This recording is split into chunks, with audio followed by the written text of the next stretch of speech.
അമ്മ തളർന്നു പോയിട്ടൊന്നും കാര്യമില്ല. ഇങ്ങോട്ടടിക്കുന്നവനെ അങ്ങോട്ടും തിരിച്ചടിക്കണം. അല്ലാതെ കൂടുതൽ സമാധാനം കാണിച്ചാലേ അവര് തലേ കയറിയിരുന്ന് നിരങ്ങും. ഞാൻ പോയിട്ടെ കുറച്ച് സാധനങ്ങൾ മേടിച്ച് ഓട്ടോ എടുത്തിട്ട് വരാം. കൃഷ്ണേ, നീ അമ്മ എങ്ങനെങ്കിലും ഒന്ന് സമാധാനിപ്പിക്കും. കൃഷ്ണേ, ഇതുവരെ നിങ്ങൾ ഒരുപാട് അലഞ്ഞിട്ടുണ്ട്, കഷ്ടപ്പെട്ടിട്ടുണ്ട്. പക്ഷെ ഇത് നിന്റെ ജീവിതത്തിലെ നിർണായക സമയം. നിന്റെ അച്ഛനെ ചതിച്ചവരുടെ മുമ്പില് നീയും കൂടെ തോറ്റുകൊടുത്ത എന്നെ ഒരിക്കലും ഒന്നും തിരിച്ചു പിടിക്കാനായിട്ട് നിനക്കോ നിന്റെ അച്ഛനോ ആവില്ല. ഞാൻ പറഞ്ഞത് മനസ്സിലായോ? മനസ്സിലായി മോളിക്കുട്ടി. അച്ഛനെ ജയിലിൽ നിന്ന് എങ്ങനെയും ഇറക്കണം. ഇതിനൊക്കെ അച്ഛനെ കൊണ്ട് പകരം ചോദിപ്പിക്കണം. ഇതൊക്കെ തന്നെ എന്റെ മനസ്സിലും. നീ ധൈര്യമായിട്ടിരിക്കടി. ഈ നാട്ടുകാര് മുഴുവനും നമ്മുടെ കൂടെയുണ്ട്.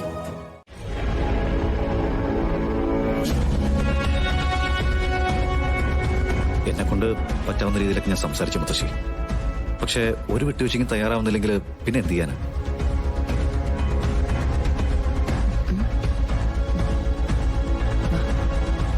അമ്മേ, ഇത്രയും കുഴപ്പം പിടിച്ച ഒരു ജീവിതവുമായിട്ട് എന്റെ മോൻ കിടന്ന് വിഷമിക്കുന്നത് എനിക്ക് കാണാൻ വയ്യ. ഇതിനൊരു പരിഹാരം ഉടനെ ഉണ്ടാക്കണം. അമ്മ നന്ദേട്ടനോട് സംസാരിക്കണം. ശരി സുമിത്രേ, നന്ദം വരട്ടെ. ആലോചിച്ച് നമുക്കൊരു തീരുമാനത്തിലെത്താം. കൂടുതൽ ആലോചിക്കാതെ ഞാനൊരു തീരുമാനം പറയാം. എല്ലാവരും അനുസരിക്കാൻ തയ്യാറുണ്ടോ? അല്ല, ഈ വീട്ടിൽ ഒന്നിച്ച് കളിച്ചു വളർന്ന് അവന്റെ ശീലങ്ങളും ശീലക്കേടുകളൊക്കെ മനസ്സിലാക്കിയവളാണല്ലോ എന്റെ മകള്.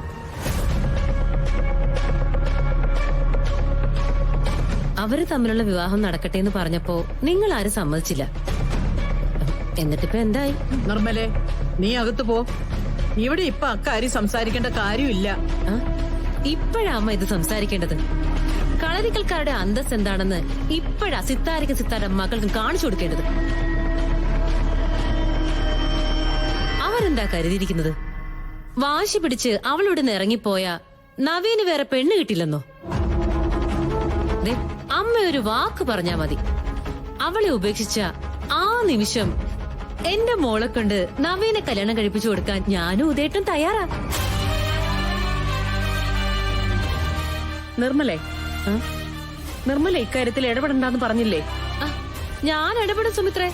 ഞാനേ അവന്റെ അമ്മായിയാ, അവന്റെ നേരമ്മായി. അവന്റെ കാര്യങ്ങളിൽ തീരുമാനം എടുക്കാനുള്ള അവകാശം എനിക്കുമുണ്ട്. അല്ലാതെ നവീന്റെ കാര്യങ്ങളിൽ തീരുമാനം എടുക്കാൻ അവന്റെ അമ്മയല്ലാത്ത നീയല്ല. പെറ്റു വളർത്തിയാലല്ലേ മക്കളുടെ മനസ്സിന്റെ വിഷമം അറിയൂ.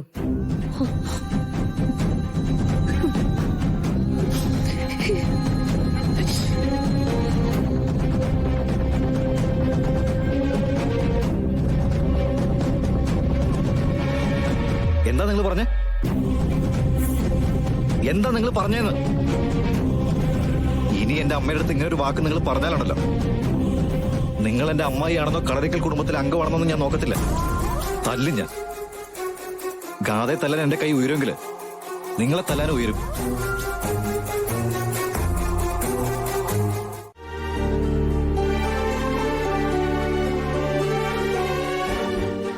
അമ്മേ,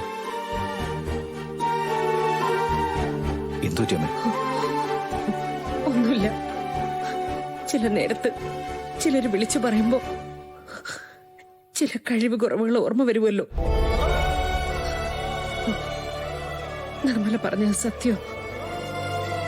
പ്രസവിക്കാൻ ഭാഗ്യമില്ലാത്ത സ്ത്രീയാ ഞാൻ. ആക്ഷേപിക്കുന്നവർക്ക് അങ്ങനെ എന്ത് പേരിട്ടും വിളിക്കാമല്ലോ. ഞാനല്ലാതെ വേറൊരു കുഞ്ഞ് വേണ്ടെന്ന് തീരുമാനമെടുത്ത ഒരമ്മയാണ് എന്റെ മുന്നിലിരിക്കുന്നത്. ആ സ്ത്രീയോ അവരുടെ മകളോ അമ്മയെ ആക്ഷേപിക്കാൻ എന്ത് തന്നെ വിളിച്ചു പറഞ്ഞാലും പെറ്റമ്മയായി ഞാൻ ഒരാളെ മാത്രമേ കണ്ടിട്ടുള്ളൂ, ഈ അമ്മയെ മാത്രം. പറയുന്നവരൊക്കെ പറഞ്ഞോട്ടെ അമ്മേ, പക്ഷേ അതൊന്നും അമ്മയുടെ മോന്റെ മനസ്സിലേക്ക് കയറത്തില്ല. ഒരുപക്ഷെ എന്നെ പ്രസവിച്ച് മരിച്ചുപോയ എന്റെ അമ്മ തിരിച്ചു വന്നാൽ പോലും എന്റെ പെറ്റമ്മയാണെന്ന് പറഞ്ഞ്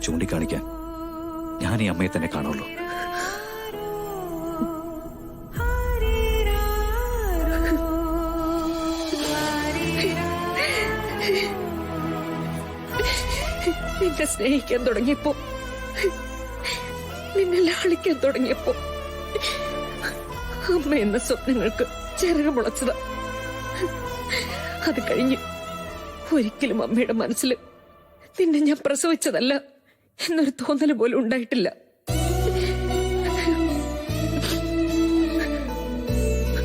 പലപ്പോഴും നിർമ്മല എന്നോട് ചോദിച്ചിട്ടുണ്ട്,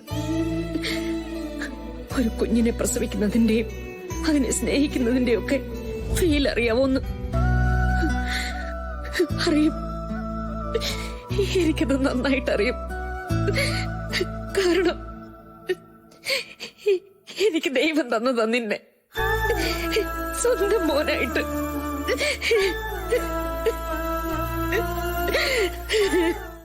ഏയ്, എന്നെ കൊണ്ടാവുന്ന സഹായങ്ങള് ഞാൻ ചെയ്യാടി. പക്ഷേ ശ്രീനിവാസൻ സാറിനെ ഇറക്കുന്ന കാര്യത്തിലൊക്കെ പണം ഒരുപാട് വേണ്ടി വരും. വെറുതെ ഇരുന്നിട്ട് കാര്യമൊന്നുമില്ല. അറിയാവുന്ന ജോലി ചെയ്യണം. തൽക്കാലം എനിക്ക് തോന്നുന്നത് ലോട്ടറി വിൽപ്പന വീണ്ടും ആരംഭിച്ചാലോ എന്നാ. നമ്മുടെ കവലയിൽ തന്നെ. അത് നല്ലതാടി.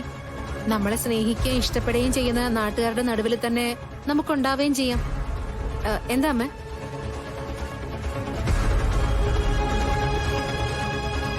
അമ്മ ഇവൾക്ക് കുറച്ച് ധൈര്യം കൊടുക്ക്. അമ്മയുടെ പിന്തുണയുണ്ടെങ്കിൽ ഇവൾ എന്ത് ചെയ്തോളും. എന്റെ മോൾ ആഗ്രഹിക്കുന്നതൊക്കെ നടക്കണമെന്ന് തന്നെയാ എന്റെ മനസ്സിലും. നടത്തും അമ്മേ, നടത്താൻ തന്നെയാ നമ്മുടെ തീരുമാനം. ചിലര് നമ്മളെ ചതിച്ചിട്ടുണ്ടാവും, പക്ഷെ പലരും നമ്മുടെ കൂടെയുണ്ട്. ദേ, ഇവളടക്കം എന്റെ കൂടെപ്പറപ്പിനെ പോലെ. ഇനി വിട്ടുകൊടുക്കാൻ വയ്യ, ഒന്നും വിട്ടുകൊടുക്കാൻ വയ്യ.